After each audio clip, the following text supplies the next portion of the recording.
بسم اللہ الرحمن الرحیم۔ شروع اللہ کے نام سے جو بڑا مہربان نہایت رحم والا ہے۔ حضرت ابو ہریرہ رضی اللہ تعالیٰ عنہ سے روایت ہے کہ رسول اللہ صلی اللہ علیہ وآلہ وسلم نے ارشاد فرمایا، قسم ہے اس ذات کی جس کے ہاتھ میں میری جان ہے، دنیا ختم نہ ہوگی یہاں تک کہ آدمی قبر پر سے گزرے گا تو اس پر لوٹ پوٹ ہوگا اور کہے گا کہ کاش اس قبر والے کی جگہ میں ہوتا۔ دین کی وجہ سے نہیں کہے گا بلکہ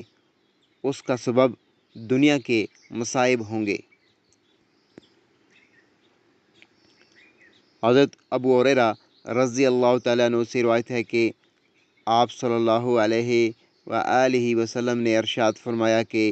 قیامت قائم نہیں ہوگی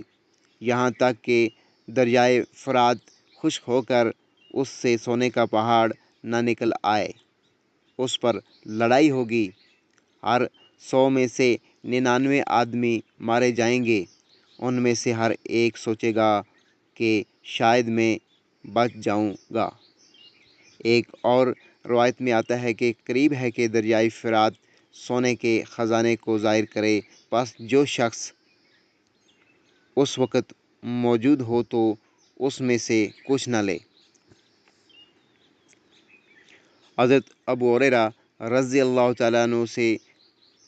یہ روایت ہے کہ میں نے آپ صلی اللہ علیہ وآلہ وسلم کو فرماتے ہوئے سنا کہ لوگ مدینے کو بہتر حالت میں ہونے کے باوجود چھوڑ جائیں گے، اس وقت سوائے وحشی درندوں اور پرندوں کے ادھر کا کوئی رخ نہیں کرے گا۔ آخر میں جن پر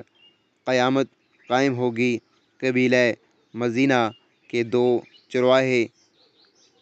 ہوں گے جو اپنی بکریوں کے ریوڑ کو ہانکتے ہوئے مدینہ جا رہے ہوں گے، پس وہ مدینہ کو وحشیوں کی رہائش گاہ پائیں گے یہاں تک کہ جب وہ ثنیۃ الوداع مقام پر پہنچیں گے تو دونوں اپنے منہ کے بل گر پڑیں گے۔